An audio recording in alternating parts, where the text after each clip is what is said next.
नमस्कार मेरे प्यारे भाइयों, मैं हूं आपका अनूप और आप सुन रहे हैं हॉरर कहानी, वो भी मेरी जुबानी। दोस्तों, आज की हॉरर कहानी है एक ट्रक ड्राइवर की जिनका नाम है पलविंदर। तो चलिए अब यह कहानी सुनते हैं पलविंदर जी के नजरिए से। और अगर आप चाहते हैं कि आपका नाम हमारी अगली वीडियो में लिया जाए तो कमेंट में अपना नाम और अपने शहर का नाम जरूर लिखें। तो अब ज्यादा देर न करते हुए कहानी की शुरुआत करते हैं। दोस्तों, मेरा नाम पलविंदर है। पंजाब के लुधियाना से ताल्लुक रखता हूं। पिछले 12 साल से ट्रक चलाता आ रहा हूं। जिंदगी के हर मोड़ पर स्टीयरिंग थामे रखा है और जो रास्ते मुझे मिले उन पर बस चलता चला गया। बहुत कुछ देखा है, धूप, बरसात, तूफान, भूख, अकेलापन। पर एक बात कह सकता हूं कि असली डर कभी नहीं देखा था। लेकिन उस एक रात ने मेरी ये सोच ही बदल दी। उस रात से पहले मेरी जिंदगी बस एक सीधी सड़क थी, लेकिन अब जब पीछे मुड़कर देखता हूं तो लगता है जैसे मैं उस मोड़ से कभी लौटा ही नहीं। बात उन्हीं दिनों की है जब मुझे एक नई डील मिली थी। अब तक मैं अमूमन पंजाब के अंदरूनी हिस्सों में या फिर हरियाणा तक ट्रक लेकर जाया करता था। लेकिन एक दिन मालिक ने कहा, पलविंदर, अब से तू एक नया रूट पकड़ेगा। माल जाएगा सीधा पश्चिम बंगाल, बर्दवान तक, और वापसी में वहां से चावल लेकर आना होगा। मैंने पूछा, इतना लंबा रूट? वो बोला, भाड़ा अच्छा है, तुझे दिक्कत नहीं होगी। मैंने हामी भर दी। घर में छोटा भाई बीमार था, पैसों की तंगी थी। लंबा रूट मतलब ज्यादा पैसे। उस वक्त मुझे क्या पता था कि यह सफर मुझे पैसों से नहीं बल्कि होश और हवास से हाथ धोने वाला है। अगले ही दिन सुबह सुबह ट्रक लेकर लुधियाना के एक गोदाम से रवाना हुआ। ट्रक में 1 टन सरसों का तेल लदा था जो मुझे बर्दवान के एक लोकल वितरक को डिलीवर करना था। मेरा पुराना खलासी गुरनाम उस दिन नहीं आया। उसकी बीवी की डिलीवरी थी। मैंने सोचा, चलो पहली बार ही सही अकेले ही निकल पड़ता हूं। रास्ते में जरूरत हुई तो किसी ढाबे से अस्थाई खलासी उठा लूंगा। शुरुआत में सब ठीक ही रहा।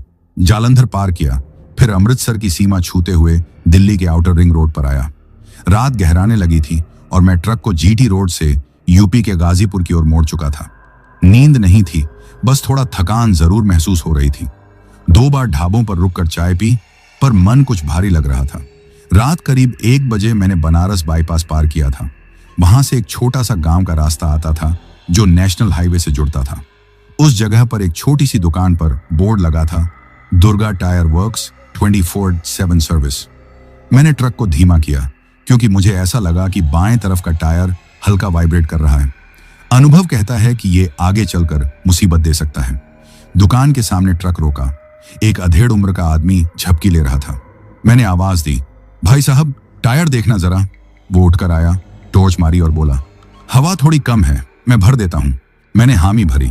उसने हवा भरी और फिर बोला, कहां जा रहे हो? बर्दवान, मैंने कहा।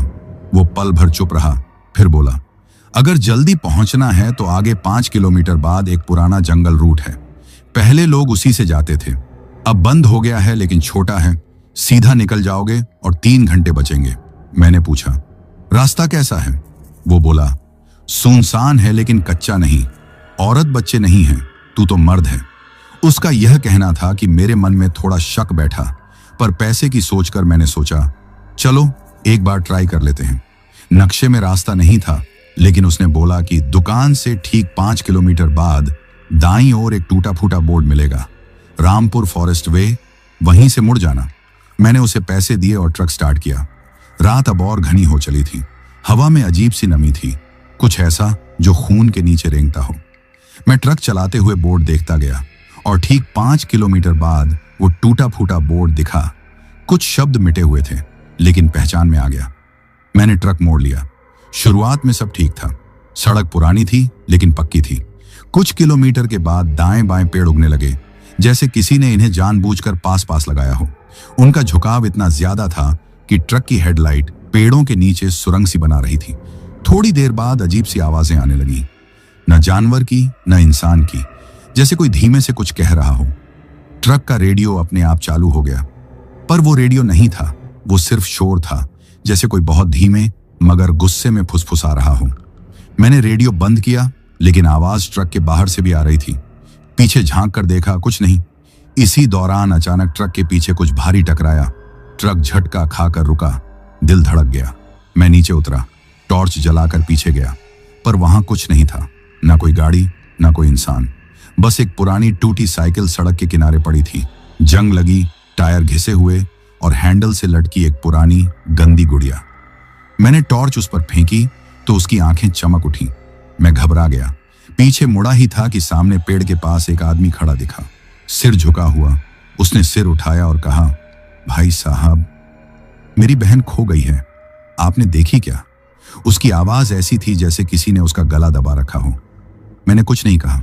वो धीरे धीरे मेरी तरफ आया, लंगड़ाता हुआ। मेरे पास आते ही उसने हाथ आगे बढ़ाया। उसकी उंगलियां आधी कटी हुई थी, खून सूखा हुआ था। मैंने पूछा, क्या हुआ तुम्हें? उसने कुछ नहीं कहा, बस धीरे धीरे मुस्कुराया। उसकी मुस्कान ऐसी थी जैसे उसके होंठ सीले हों और वो फिर भी हंसने की कोशिश कर रहा हो। मैंने तुरंत ट्रक की तरफ दौड़ लगाई। वो आदमी चिल्लाया, रुक जा, लेकिन मैंने मुड़कर भी नहीं देखा। कैबिन में घुसा, ट्रक स्टार्ट किया और सीधा उस घने रास्ते से बाहर निकलने की कोशिश करने लगा। टॉर्च सीट पर ही थी। मैंने देखा वो आदमी अब नहीं था, पर ट्रक का बैक मिरर धुंधला हो गया था और उसमें कोई बैठा था, सिर झुकाए, बाल बिखरे हुए और कंधे पर किसी बच्चे का हाथ। मैंने ट्रक स्टार्ट किया था, लेकिन मेरा हाथ कांप रहा था। पैरों में एक अजीब सी सुन्नता थी, दिमाग की नसें तन चुकी थीं। मैं लगातार बैक मिरर की ओर देखे जा रहा था, क्योंकि उसमें जो था वो अब भी वहां बैठा था। मैंने पहली बार ध्यान से देखा। कंधे पर बैठा वो बच्चा बिल्कुल साफ दिख रहा था। उसका चेहरा नहीं दिख रहा था, पर उसके बाल गीले और चिपके हुए थे, जैसे किसी ने उसे अभी अभी पानी से बाहर निकाला हो। उसका हाथ मेरे कंधे के ऊपर था और मुझे ऐसा लग रहा था जैसे मेरी गर्दन में बर्फ सी चुभ रही हो। मैंने हिम्मत करके मिरर से नजर हटाई और सीधे सड़क की ओर देखा। अब सामने का रास्ता खुला था, लेकिन सड़क धुंध से ढंकी हुई थी। ट्रक की हेडलाइट भी अब बहुत कमजोर लग रही थी, जैसे रोशनी वहां पहुंचते ही डूब जाती हो। मैंने अपनी जेब से हनुमान चालीसा की एक छोटी किताब निकाली।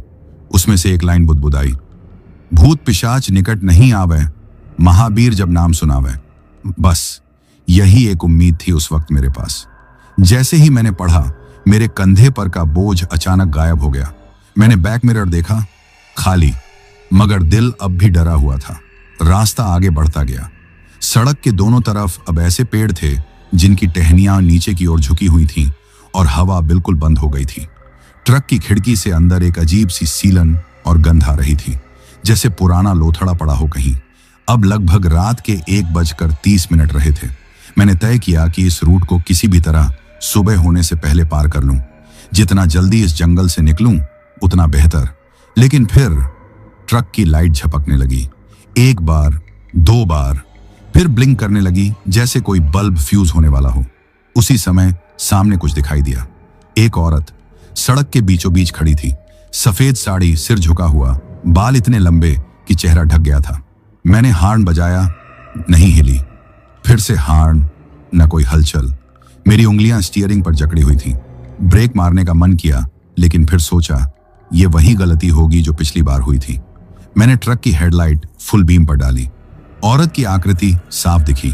उसके पांव सीधे नहीं थे, उल्टे थे, एड़ियां पीछे की ओर मुड़ी हुई थी। उस पल मैंने ब्रेक नहीं मारा। मैंने एक्सीलेटर दबाया और सीधा आगे बढ़ गया। जैसे ही ट्रक उसके पास पहुंचा, वो गायब हो गई। न ट्रक से टकराई, न हटने का आभास हुआ, जैसे कभी थी ही नहीं। कुछ ही मिनटों बाद मुझे एहसास हुआ कि मैं उसी जगह दोबारा आ गया हूं। वही टूटा बोर्ड, वही झुके पेड़, वही कीचड़ भरा गड्ढा। मैंने जीपीएस ऑन किया, पर नेटवर्क गायब था, सिग्नल शून्य, बैटरी भी आधी से कम। मैंने ट्रक रोका, गियर न्यूट्रल किया और गहरी सांस ली। तभी एक खटखट की आवाज आई, थक थक, ड्राइवर साइड की खिड़की पर। मैंने तुरंत टॉर्च उठाई और खिड़की की ओर फेंकी। कुछ नहीं था, लेकिन जब मैंने दूसरी ओर देखा तो वो बच्चा कैबिन के बोनट पर बैठा था। उसकी आंखें गहरे काले गड्ढों जैसी थीं और उसके चेहरे पर वो गुड़िया थी, वही जो पिछली जगह पर पड़ी थी। मैंने इंजन स्टार्ट किया, एक्सीलेटर मारा और ट्रक को बेतहाशा आगे भगाना शुरू कर दिया। वो बच्चा बोनट से नीचे गिरा नहीं, बल्कि ऐसा लगा जैसे वो धुएं में बदल गया और सामने हवा में घुल गया। मेरे माथे पर पसीना बह रहा था, लेकिन अंदर ठंड थी, ऐसी ठंड जो हड्डी के भीतर तक जाती है। फिर से वही महिला की आकृति सामने दिखी। लेकिन इस बार उसके साथ चार और छायाएं थीं, छोटी, घुटनों तक की ऊंचाई वाली। वो सब धीरे धीरे ट्रक की ओर बढ़ने लगे। मैंने आंखें बंद की और पूरे जोर से चिल्लाया, जय बजरंग बली। अचानक से सड़क फिर बदल गई, जैसे किसी ने नक्शा खींचकर फाड़ दिया हो और नया चिपका दिया हो। अब ट्रक एक खुली सड़क पर था। धुंध हट चुकी थी, लाइट्स साफ थीं, जीपीएस चालू हो गया था। मैंने बिना रुके ट्रक को सड़क पर छोड़ दिया, भगा आया। करीब 20 किलोमीटर बाद नेशनल हाईवे पर फिर से पहुंच गया। बाईं ओर एक ढाबा दिखाई दिया। चाय की जरूरत थी, लेकिन शरीर कांप रहा था। जैसे ही ढाबे पर रुका, एक बूढ़ा आदमी पास आया और बोला, उधर जंगल वाले रास्ते से आए हो ना? मैंने चौंक कर देखा, तुम्हें कैसे पता? वो बोला, जो भी उस रास्ते से आता है उसकी आंखों में वही डर होता है। मैंने भी देखा है। 18 साल पहले मेरी बीवी और बच्चा वहीं खो गए थे। मैं उस ढाबे पर बैठा था, लेकिन बैठा भी कैसे था, जैसे बदन में हड्डियां नहीं, रेत भरी हो। ढाबे वाला मुझे घूरे जा रहा था। चाय की प्याली मेरे सामने रख दी, लेकिन मैं उसे देख भी नहीं पा रहा था। निगाहें कहीं खोई थीं, वहीं जंगल की सड़क पर, उस धुंध में, उस लम्हे में जहां कुछ ऐसा छू गया था जो शरीर से नहीं, आत्मा से लिपट गया था। वो बूढ़ा आदमी जो मुझसे बोला था कि उसकी बीवी और बच्चा उसी जंगल में खो गए थे, वो अब मेरी ही टेबल के पास बैठ चुका था। उसकी आंखों में कोई डर नहीं था, सिर्फ शून्य था, जैसे वह सब कुछ पहले ही देख चुका हो और अब किसी के बताने सुनाने से कुछ फर्क नहीं पड़ता। मैंने पूछ लिया, क्या हुआ था वहां? वो हंसा नहीं, उसका चेहरा सख्त रहा। बोला, तेरा ट्रक वापस तो आ गया, लेकिन तू नहीं आया। मैं समझा नहीं। वो बोला, तेरी सांसें चल रही हैं, लेकिन वो जंगल तुझे निगल चुका है। अब जो बचेगा वो तुझ में रहेगा। मैंने चाय का एक घूंट लिया। वो कड़वी लगी, पर जरूरी थी। मेरे होंठ सूख रहे थे, आंखों में नींद नहीं थी, पर दिमाग में एक अजीब नींद सी थी, जैसे होश और बेहोशी के बीच का कोई धुंधला कोना। मैंने उसे देखा, तू जानता है उस रास्ते के बारे में कुछ? उसने सिर हिलाया। बोला, रामपुर का रास्ता, वो जो बंद पड़ा है बीते 15 सालों से। वहां हर साल कोई ना कोई ट्रक ड्राइवर गायब होता है। सरकार ने उसे बंद किया, बोर्ड उतरवा दिए, जीपीएस से रूट हटा दिया, पर कुछ लोग अब भी जाते हैं, शॉर्टकट के लालच में या किसी छलावे के कहने पर। मैंने कहा, मुझे एक टायर वाले ने भेजा था। बूढ़ा आदमी था, बोल रहा था कि 3 घंटे बचेंगे। वो सुनते ही चुप हो गया, फिर बोला, उसने नीली बनियान पहनी थी? मैं चौंका। हाँ, नीली बनियान और आंखों में सुरमा। वो बोला, वो इंसान नहीं था। मैं कुछ बोल नहीं सका। बाहर आसमान अब हल्का नीला हो चला था। पूरब की तरफ से रोशनी रेंग रही थी। मैंने तय किया कि अब ज्यादा नहीं रुकना है। ट्रक में बैठा और सीट बेल्ट लगाई। ट्रक स्टार्ट करते वक्त हाथ फिर कांपा। जीपीएस ने नया रूट दिखाया। अब मैं हाईवे से बर्दवान की ओर सीधा जा सकता था। रास्ता खाली था, बस कभी कभार कोई ओवरलोड ट्रक सामने से आता या पीछे से ओवरटेक करता। लेकिन मेरे साथ कुछ बदला था, जैसे ट्रक में सिर्फ मैं नहीं था, जैसे कोई साया मेरे साथ चल रहा था, हर रफ्तार पर, हर मोड़ पर। मैंने मिरर से देखना बंद कर दिया था। अब मुझ में वो हिम्मत नहीं बची थी, लेकिन मैं यह भी जानता था कि उस जंगल की सीमा खत्म नहीं हुई है। वो मेरे पीछे नहीं, अब मेरे अंदर बस गया है। करीब 50 किलोमीटर और चलने के बाद अचानक ट्रक का क्लच फंस गया।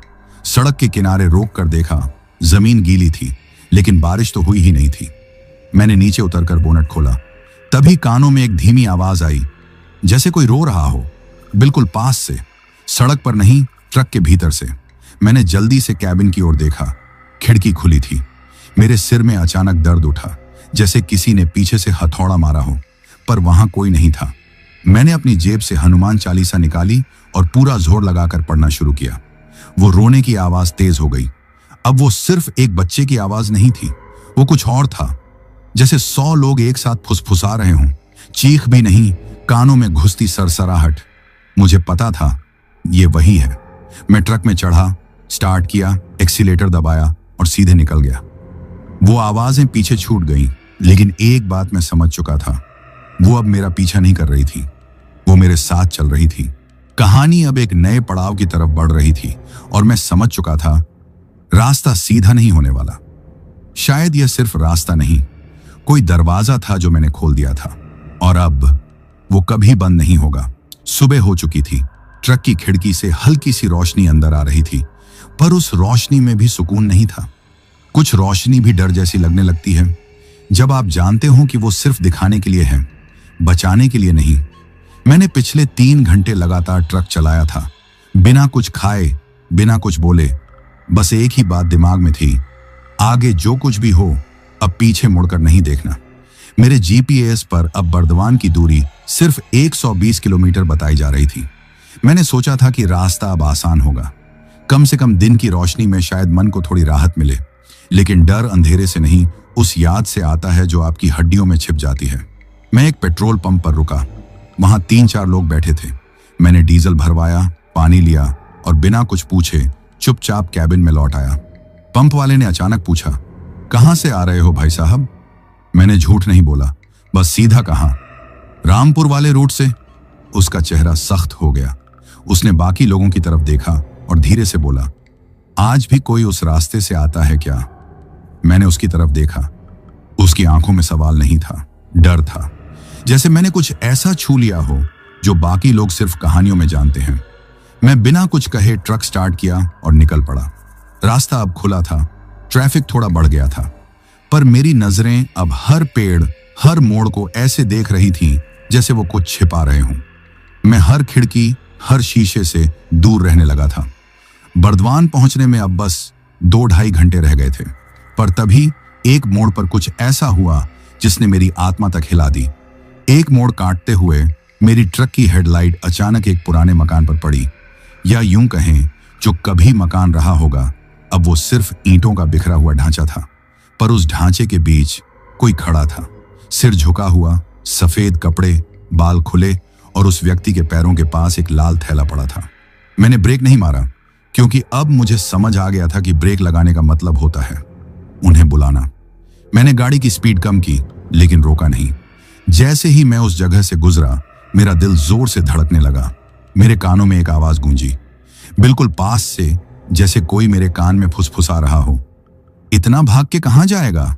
मैंने तुरंत खिड़की बंद की और पूरा ध्यान स्टीयरिंग पर लगा दिया। लेकिन तभी मेरे सामने वाली सीट पर, जिस पर कभी कोई नहीं बैठा था, अब वो गुड़िया पड़ी थी। वही गुड़िया जिसकी आंखें अब भी चमक रही थीं। मैंने पूरी ताकत से उसे उठाकर खिड़की से बाहर फेंका, लेकिन जैसे ही फेंका, अगली ही झलक में वो फिर वहीं थी, उसी हालत में। वैसी ही आंखें, वैसे ही हाथ। मेरे हाथ अब स्टीयरिंग पर नहीं थे, वो कांप रहे थे। मुझे नहीं पता मैं ट्रक कैसे चला रहा था, शायद वही चला रहा था जो मुझे देख रहा था। मैंने फिर से हनुमान चालीसा निकाली और अब जोर से पढ़ने लगा। आवाज कांप रही थी, लेकिन मैं लगातार पढ़ता गया। अचानक ट्रक की हेडलाइट झपकी, इंजन हिचकिचाया और फिर ट्रक खुद ब खुद रुक गया। खाली सड़क, सामने एक बड़ा सा पीपल का पेड़, नीचे एक चबूतरा। चबूतरे पर किसी तरह की रंगीन ध्वजाएं लटक रही थीं। वहां एक बुजुर्ग बैठा था, पीली धोती और जनेऊ पहने। उसने जैसे ही मेरी तरफ देखा, मैं कांप उठा। उसकी आंखें सफेद थीं, पूरी सफेद, बिना पुतलियों के। फिर भी वो मेरी ओर देख रहा था। उसने धीरे से कहा, तू बचना चाहता है? मैं चुप रहा। वो फिर बोला, जिसने तुझे छुआ है वो तुझसे जाएगा नहीं। तू हर मोड़ पर उसका हिस्सा बनता जाएगा, जब तक तुझ में वो पूरी तरह समा न जाए। मैंने पूछा, कौन है वो? उसने कोई जवाब नहीं दिया, बस अपने पास से एक लाल धागा निकालकर मुझे दिया।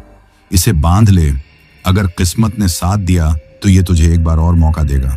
मैंने धागा बांधा। उसी पल जैसे किसी ने ट्रक को धक्का दिया हो, इंजन फिर से स्टार्ट हो गया। मैंने मुड़कर देखा, वो बुजुर्ग गायब था, चबूतरा खाली। ध्वजाएं अब नहीं थीं, बस पेड़ था और उसके पत्ते बिल्कुल स्थिर। मैंने गाड़ी फिर से मोड़ी, लेकिन अब मुझे पता था कि रास्ता भले बचा हो, मैं अब वैसा पलबिंदर नहीं रहा। मुझ में अब कुछ और था, जो हर बार मेरे पीछे नहीं, अब मेरे साथ सांस ले रहा था। ट्रक फिर चल पड़ा था, लेकिन वो साउंड, वो कंपन जो इंजन के साथ आता था, अब कुछ और बन चुका था। जैसे ट्रक में कहीं गहराई में कुछ और भी धड़क रहा हो, एक और हृदय जो मेरी नहीं थी। सड़क एकदम सीधी थी, हरे भरे खेतों के किनारे से जाती हुई, लेकिन हरियाली में भी एक अजीब सा सूनापन था। कोई हलचल नहीं, जैसे पूरा दृश्य किसी तस्वीर में बदल चुका हो।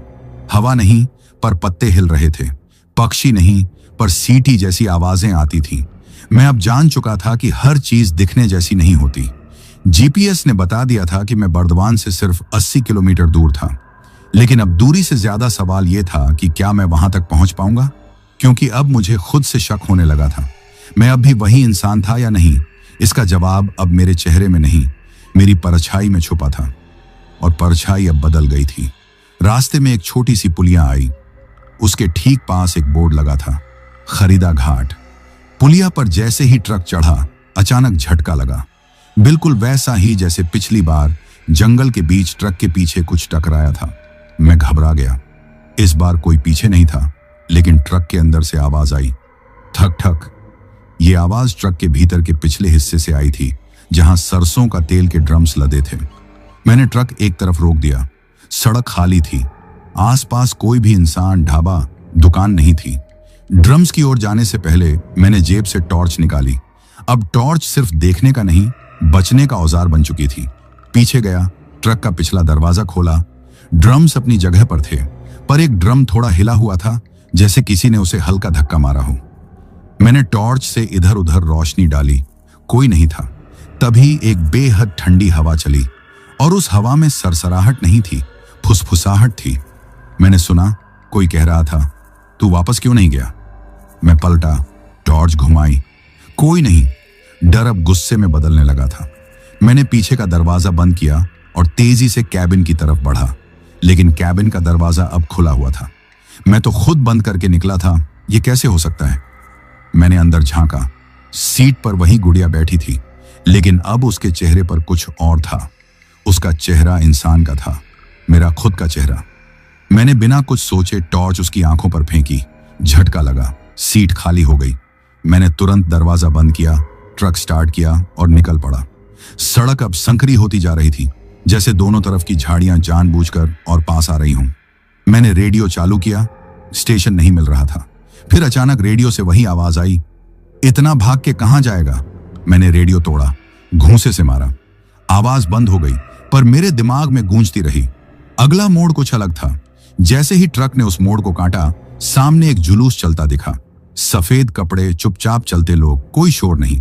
मैंने ट्रक धीमा किया, पर वो जुलूस सड़क से होकर नहीं गुजर रहा था, वो सड़क के बीच से उठ रहा था। जैसे जमीन से निकलते शरीर, बिना मांस के, सिर्फ हड्डियां, लेकिन हर एक की आंखों में गहरी जलन। मैंने आंखें बंद की और सिर्फ स्टीयरिंग पर ध्यान दिया। एक पल को सब शांत हो गया। फिर ट्रक एक तेज झटके से उछला, जैसे किसी गड्ढे से निकला हो। मैंने आंखें खोली, सड़क फिर से सीधी थी। जीपीएस देखा, बर्दवान अब सिर्फ 35 किलोमीटर। पर मन में सवाल अब बढ़ता जा रहा था, मैं क्या लेकर पहुंचने वाला हूं?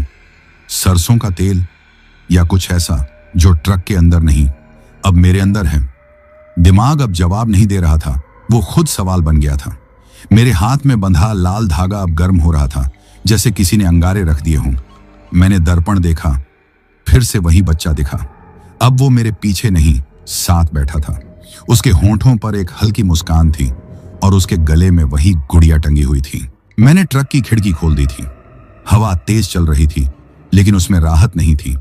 वो हवा कहीं छूती नहीं थी, बस गुजरती थी, जैसे किसी शव की चादर हवा में लहरा रही हो। ट्रक बर्दवान से अब सिर्फ 20 किलोमीटर दूर था, लेकिन मंजिल जितनी पास आ रही थी, रास्ता उतना ही अनजाना लगने लगा था। मेरे बाजू में बंधा लाल धागा अब भी गर्म था, जैसे कोई अंदर से उस पर सांसें छोड़ रहा हो। और वो बच्चा, अब वो सिर्फ बैठा नहीं था, वो मुझे देख रहा था। हर बार जब मैं स्टीयरिंग मोड़ता, उसकी नजर मेरे चेहरे पर होती। उसकी आंखें अब भी काली थीं, पर अब उनमें सवाल नहीं, जवाब थे। एक मोड़ पर अचानक ट्रक की हेडलाइट फेल हो गई। पूरा सामने का हिस्सा काले पर्दे जैसा बन गया। मैंने तुरंत हैंड ब्रेक खींचा और ट्रक किनारे लगा दिया। कैबिन के भीतर अब एक अजीब सी सरसराहट होने लगी थी, जैसे किसी ने अंदर रेत भर दी हो और वो हर कोने से सरक रही हो। मैंने टॉर्च उठाई, पर इस बार रोशनी भी कमजोर लग रही थी, जैसे उसकी ताकत छीन ली गई हो। फिर आवाज आई, तू मेरे पास आ गया है पलबिंदर, अब तू कहीं नहीं जा सकता। ये वही आवाज थी जो पहली बार जंगल में आई थी। मैंने टॉर्च चारों तरफ घुमाई। कैबिन में कोई नहीं था, पर मेरी सीट के नीचे से कुछ हिला। मैंने नीचे झांका, वहां अंधेरा था, लेकिन उसमें कुछ चमका। गुड़िया की आंखें। मैंने फिर टॉर्च मारी। इस बार वो गुड़िया नहीं थी, एक चेहरा था। उस चेहरे पर मेरे ही फीचर थे। मेरी नाक, मेरी आंखें। पर वो चेहरा इंसान का नहीं था। उसके गालों में गड्ढे थे, जैसे किसी ने मांस नोच लिया हो। उसके माथे पर खून से एक आकृति बनी थी, उल्टा त्रिशूल। मैंने पीछे हटते हुए हनुमान चालीसा खोली और पढ़ना शुरू किया, जोर से, कांपते गले से, थरथराती सांसों के साथ। कैबिन अचानक हिलने लगा। ऐसा लगा जैसे ट्रक हवा में ऊपर उठ रहा हो। सड़क गायब हो गई। खिड़कियों के बाहर कुछ नहीं था, सिर्फ अंधेरा। वो अंधेरा कोई खाली जगह नहीं था, वो जीता जागता था। वो हिलता था, सांस लेता था। और फिर कैबिन के दरवाजे अपने आप खुल गए। ठंडी हवा नहीं आई, अंदर घुसा धुआं आया, जिसमें कुछ शक्लें बनी और मिट गईं। फिर एक आकृति कैबिन के बाहर खड़ी हो गई, वही बच्चा। पर अब उसका चेहरा पूरी तरह सड़ चुका था। उसने हाथ फैलाया और बोला, अब तेरा शरीर मेरा है, तू बस एक खोल है। मैंने हनुमान चालीसा का आखिरी चौपाई पढ़ा और टॉर्च का फोकस सीधे उसके चेहरे पर मारा। वो चीखा, पर अब उसकी आवाज बच्चे की नहीं थी। वो किसी बूढ़े आदमी, औरत और जानवर की एक साथ मिलाई आवाज थी। उस चीख में इतनी ताकत थी कि ट्रक के शीशे फट गए। मैंने चिल्लाते हुए अपनी जेब से माचिस निकाली और टॉर्च की बैटरी निकाली। बैटरी से निकला धागा जलाया और उसे उसी गर्म धागे के ऊपर रखा जो मेरे बाजू में बंधा था।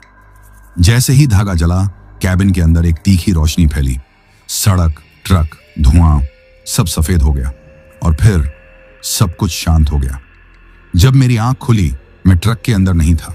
मैं एक चबूतरे पर पड़ा था। मेरी बाजू जल रही थी और मेरे सामने वही बुजुर्ग खड़ा था जिसने मुझे धागा दिया था। वो बोला, तू अभी बचा नहीं है, बस थोड़ा और वक्त मिला है। वो अभी भी तुझ में है, तेरा हिस्सा बनकर। मैंने धीरे से पूछा, अब क्या करूं? वो बोला, बर्दवान जा, माल पहुंचा। फिर वहीं एक पुरानी सराय है, मुक्ति कुंज।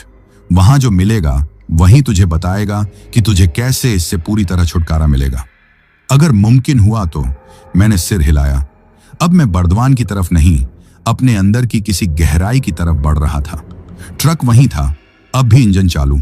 मैं वापस चढ़ा और इस बार ट्रक चलाते हुए मुझे एहसास हुआ, स्टीयरिंग पर सिर्फ मेरे हाथ नहीं थे। ट्रक की स्टीयरिंग पर मेरी उंगलियां थीं, लेकिन पकड़ अब पहले जैसी नहीं रही थी।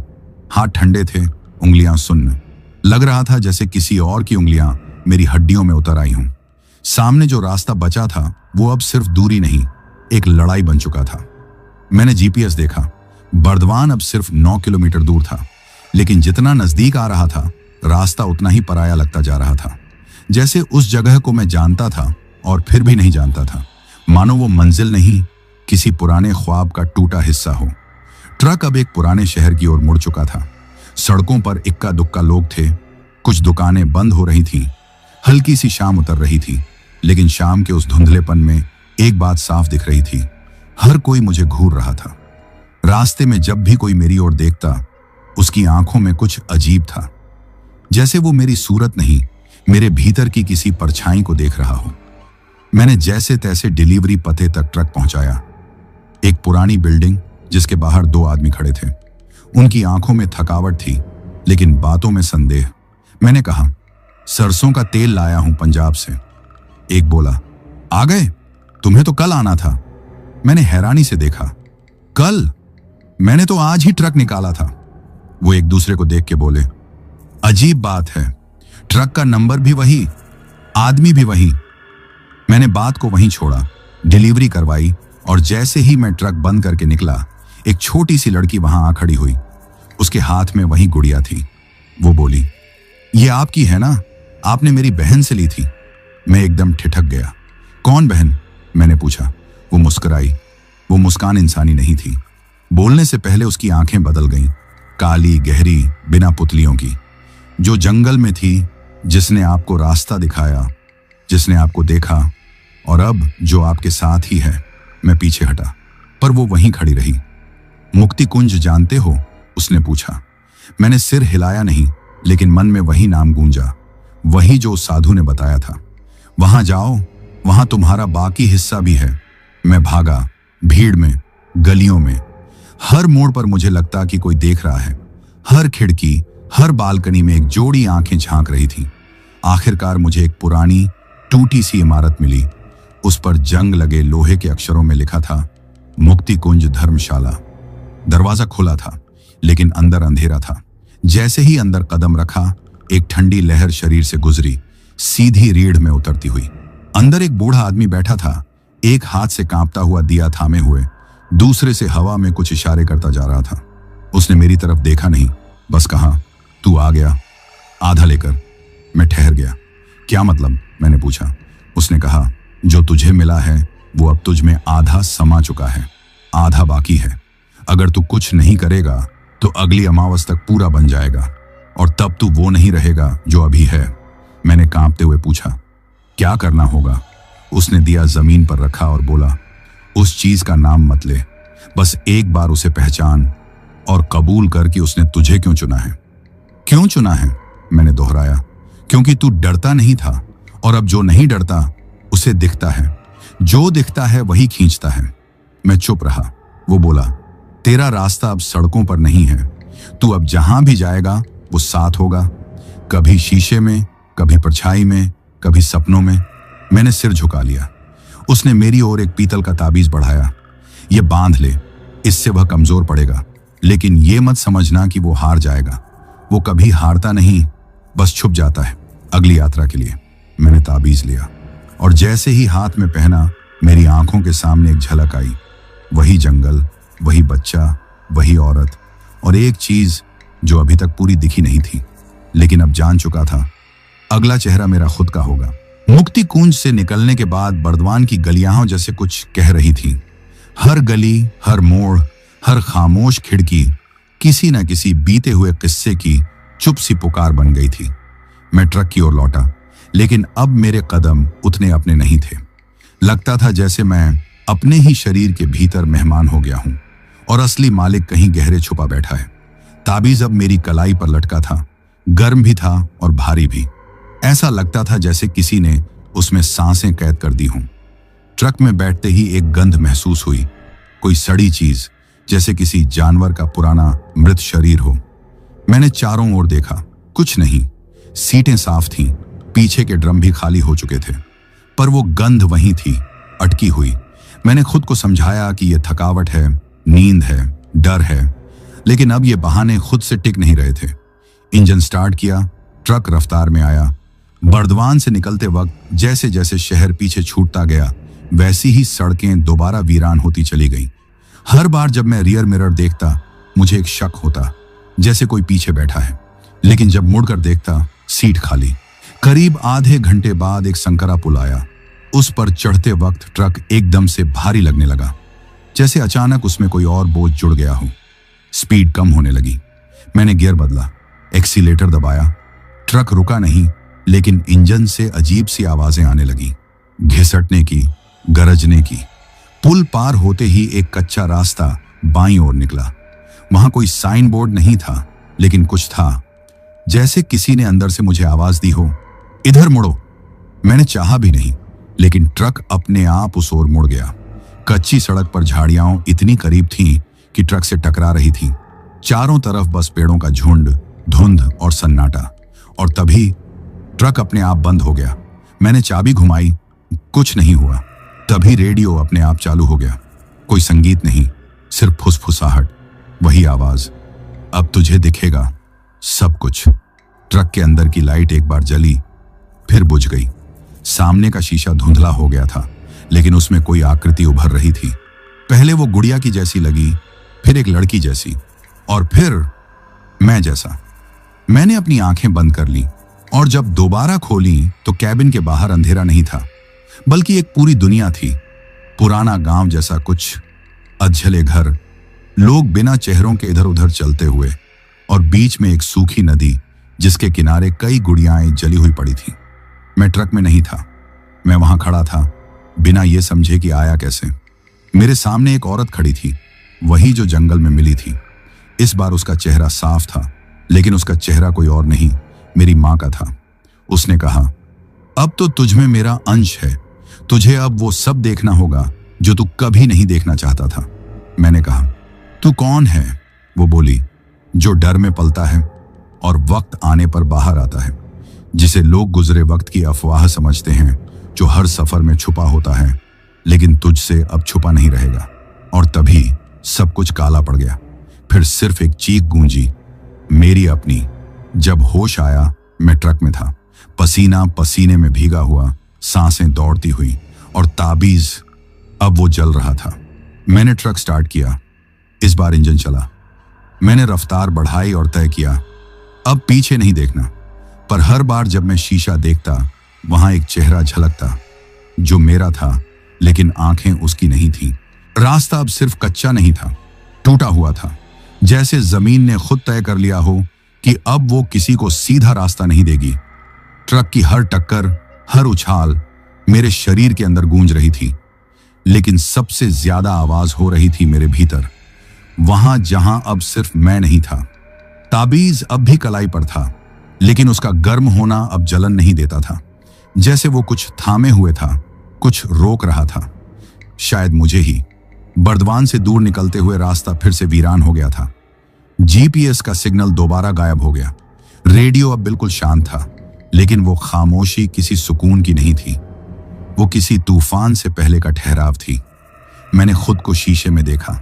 आंखें लाल थीं, सूजी हुई, लेकिन उनमें कोई थकावट नहीं थी। एक अलग सी चमक थी जो मेरी नहीं लग रही थी, जैसे कोई अंदर बैठा मेरी आंखों से देख रहा हो, और अब उसे डरने की जरूरत नहीं रही। एक पुराना पुल दिखाई दिया, जिसके नीचे से काले पानी की नदी बहती थी। पानी नहीं, दलदल जैसा। पुल की दीवार पर लिखा था, शब्द मत बोलना, वो सुन लेता है। मैंने सोचा ये कोई मजाक होगा, लेकिन फिर वो शब्द दोहराए गए। रेडियो नहीं चला था, कैबिन में कोई और भी नहीं था, लेकिन फिर भी वो आवाज गूंजी, बिल्कुल मेरे कान के पास। मत बोल पलविंदर, वो सुन लेगा। मेरे हाथ कांप गए। मैंने गियर बदला, ट्रक को पुल से पार करवाया, और जितनी तेजी से ट्रक चल सकता था, उतनी तेजी से उसे उस जगह से निकाल ले गया। पर दिल की धड़कन अब उसके पीछे नहीं, उसके अंदर से आ रही थी। मेरे पेट के नीचे, सीने के पीछे, रीढ़ की हड्डी के किसी मोड़ पर कोई सांस ले रहा था। एक आवाज अब लगातार गूंज रही थी, धीरे धीरे, रेंगते हुए, फुसफुसाते हुए, अब तुझे देखना नहीं, बनना है। मैंने दोनों खिड़कियां खोल दी। ठंडी हवा भीतर आई, लेकिन कोई राहत नहीं थी। फिर सड़क के किनारे एक कच्चा मकान दिखा, झोपड़ी जैसी, टूटी हुई, और बाहर खड़ा था वही आदमी, नीली बनियान वाला, वही जिसने मुझे जंगल की ओर भेजा था। इस बार उसके होंठ हिल नहीं रहे थे, पर मेरी छाती में आवाज गूंज रही थी, सबने तुझे भेजा, अब तू सबको लाएगा। मैंने जोर से चिल्लाकर कहा, मैं नहीं जाऊंगा, लेकिन आवाज थमी नहीं, वह तेज होती गई। ट्रक अब बेकाबू हो रहा था, स्टीयरिंग अपने आप घूम रहा था। मैंने पूरी ताकत से उसे थामा, लेकिन ऐसा लग रहा था जैसे मैं किसी घोड़े की लगाम थामे हूं जो आग में दौड़ रहा हो। और तब सामने अचानक एक बड़ा पीपल का पेड़ आ गया। ट्रक उस पेड़ से टकराने ही वाला था कि मैंने एक हाथ से ताबीज पकड़कर जोर से जय बजरंगबली चिल्लाया। एक भयानक चीख गूंजी, ट्रक थम गया। पेड़ से कुछ कदम पहले, और फिर चारों तरफ सिर्फ राख थी, धुआं, बुझी हुई चीजें, जैसे किसी ने यहां कुछ जलाया हो, बहुत कुछ। मेरे गले से आवाज नहीं निकल रही थी। मैंने गाड़ी से उतरने की कोशिश की, पर टांगें जवाब दे चुकी थीं। तभी पीछे से किसी ने मेरी पीठ पर हाथ रखा। मैंने पलट कर देखा, एक बच्चा, वही जो शुरू से मेरे साथ था, लेकिन अब वो बच्चा नहीं था। उसका चेहरा जल गया था, आंखें पूरी काली और होंठ सिल दिए गए थे, लेकिन फिर भी मुस्कुराता था। उसने सिर झुकाया और अपनी एक उंगली से मेरे सीने पर कुछ लिखा। कुछ समझ नहीं आया, बस आग की गर्माहट महसूस हुई। और जब मैंने शर्ट उठाकर देखा तो मेरी छाती पर एक चिन्ह था, वही उल्टा त्रिशूल जो उस औरत के माथे पर था। मैंने कुछ नहीं कहा, अब कहने को कुछ बचा ही नहीं था। मैं ट्रक में चढ़ा, इंजन चालू किया। ट्रक अब भी चलता था, लेकिन उसमें अब सिर्फ तेल और इंजन नहीं था, उसमें अब मैं भी नहीं था, या शायद सिर्फ मैं नहीं था। ट्रक अब चल तो रहा था, मगर आवाज बदल गई थी। पहले इंजन की घर्र घर्र एक भरोसे की तरह लगती थी, अब वही घर्राहट किसी और की सांस जैसी लगती थी, भारी, थकी हुई, लेकिन जिंदा। रास्ता सीधा था, लेकिन रास्तों की सीधाई अब मुझ पर यकीन नहीं करती थी। हर मोड़ ऐसा लगता जैसे वहां कुछ है, कोई जो बस यूं ही खड़ा नहीं, मेरा इंतजार कर रहा है। मेरे हाथ अब स्टीयरिंग पर थे, मगर पकड़ में एक अजीब कमजोरी थी, जैसे हड्डियां भीतर से थोड़ी थोड़ी गल रही हों। पेट के भीतर कोई चीज हिलती महसूस होती थी। मुझे डर था कि अगर जरा भी ध्यान हटेगा तो वो चीज मुझसे निकलकर मुझे देखेगी। शरीर अब अपना नहीं रहा था, लेकिन डर यह नहीं था। डर यह था कि शायद अब जो मैं बन रहा था वह मुझसे बेहतर जानता था कि इसे कैसे चलाना है। रास्ते में एक जगह मिली, चौड़ी सी जगह जहां चारों ओर टूटी दुकानों के खंडहर थे। बीच में एक पुराना मंदिर जैसा ढांचा था, बिना मूर्तियों के। मैंने ट्रक रोका। कुछ खींच रहा था वहां। कोई हाथ नहीं था, कोई आवाज नहीं, लेकिन भीतर से जैसे कोई कह रहा था, यहां उतर, तेरे सवालों का जवाब यही है। मैं ट्रक से उतरा। चप्पलों के नीचे धूल भरी जमीन थी, पर जब मैंने पहली बार कदम रखा तो ऐसा लगा जैसे पैर जमीन पर नहीं, किसी की छाती पर रखे हों। मंदिर की सीढ़ियां टूटी थीं, अंदर अंधेरा, हवा नहीं, सिर्फ सीलन और गंध। जैसे ही मैं अंदर पहुंचा, कुछ देखा। दीवारों पर वही चिन्ह, उल्टा त्रिशूल, खून से बना हुआ। मुझे याद आया, वही निशान मेरी छाती पर भी था। और फिर एक शोर हुआ, ऐसा जैसे किसी ने पूरे मंदिर के भीतर कोई भारी दरवाजा बंद किया हो। मैं पलटा। दरवाजा था ही नहीं, अब बस एक कोठरी थी, अंधेरी, और उसके अंदर मैं नहीं था, कोई और था। उसने मेरी शक्ल ली थी, मेरी ही ऊंचाई, मेरी ही चाल, मेरी ही आंखें। लेकिन जब उसने मुस्कुराया तो मैं कांप गया। उसके दांत इंसानों जैसे नहीं थे, छोटे छोटे, कई परतों में, जैसे किसी जानवर के हों। वो बोला, अब तुझे दर्द नहीं होगा, अब तू बस देखेगा और मैं चलाऊंगा। मैंने भागने की कोशिश की, लेकिन अब जिस ट्रक से मैं आया था वो ट्रक नहीं था। उसकी बोनट पर खून फैला था। सीट पर वही गुड़िया बैठी थी, लेकिन इस बार वो रो रही थी। ट्रक के मिरर में देखा, पीछे एक पूरा काफिला था। ट्रक नहीं, कब्रें चलती हुई मेरे पीछे पीछे। हर ट्रक का बोनट पिघला हुआ, शीशे पर खून, और हर सीट पर बैठा एक ड्राइवर जैसा चेहरा, लेकिन आंखें खाली, जैसे सब वही बन चुके थे जो अब मैं बनने वाला था। मेरे हाथ फिर से स्टीयरिंग पर गए। इंजन खुद स्टार्ट हुआ, लेकिन अब मुझे कुछ दिख नहीं रहा था। आंखें खुली थीं, पर मैं बाहर नहीं, किसी और की यादों में देख रहा था। वो जंगल फिर सामने था, वो बच्चा, वो औरत, वो फूटा साइन बोर्ड, सब वापस आ गए थे। फिर से वही रास्ता, वही पुल, वही गंध। और इस बार ट्रक रुक नहीं रहा था, जैसे वही रास्ता दोबारा शुरू हुआ हो, लेकिन इस बार मैं खुद रास्ता बन गया हूं। और पीछे बैठा चेहरा धीरे धीरे मेरी गर्दन की ओर झुक रहा था। वो मेरे कान में फुसफुसाया, अब सिर्फ 3 रातें बची हैं, अमावस के बाद तू रहेगा नहीं, बस मैं रहूंगा। मैं अब खुद से बात करना बंद कर चुका था। जिस आवाज को मैं सालों से अपने भीतर पहचानता आया था, अपनी अंतरात्मा कहकर, अब वो मेरी नहीं लगती थी। कभी कभी जब मैं सोचने की कोशिश करता कि क्या करूं, अंदर से कोई दूसरी ही सोच निकलती, ऐसी जो मेरे जैसे इंसान की हो ही नहीं सकती। जैसे किसी और का दिमाग मेरे दिमाग के पीछे बैठा हो और वो तय कर रहा हो कि मुझे क्या सोचना चाहिए। उस रात जब 3 दिन अमावस को बाकी थे, मैं एक सुनसान सी सीमा पर पहुंचा। बंगाल और झारखंड के बीच का एक इलाका। वहां एक चेक पोस्ट थी, पर बंद पड़ी थी। कोई गार्ड नहीं, कोई आवाज नहीं, बस एक पुराना ट्रक खड़ा था, बेदम, धूल से ढका हुआ। मैंने यूं ही क्यूरियोसिटी में उसका नंबर देखा। वही नंबर था जो मेरे ट्रक का था। मैंने एक झटका खाया, आंखें मली, फिर से देखा। अब नंबर मिट चुका था। ऐसा लगा जैसे किसी ने मेरी आंखों के भीतर कोई भ्रम बो दिया हो। ट्रक में चढ़ते ही शीशे पर कुछ लिखा दिखा, तेरे जैसे और भी थे। मैंने शीशा साफ किया, लेकिन शब्द नहीं हटे, जैसे वो अंदर से खुद शीशे में उभरे हों, जैसे किसी ने उनकी छाया की छाप छोड़ दी हो। मेरा इंजन फिर खुद चालू हुआ। मैंने एक्सीलेटर नहीं दबाया, फिर भी ट्रक चलने लगा। रास्ता इस बार नया था, जीपीएस से हटकर। पेड़ थे, लेकिन उनकी छाया कुछ और थी। आसमान में बादल नहीं थे, फिर भी बिजली चमक रही थी, लेकिन वो ऊपर नहीं, जमीन के भीतर से उठ रही थी। और तभी सामने एक बोर्ड दिखा, रामपुर घाट पुनरागमन वर्जित।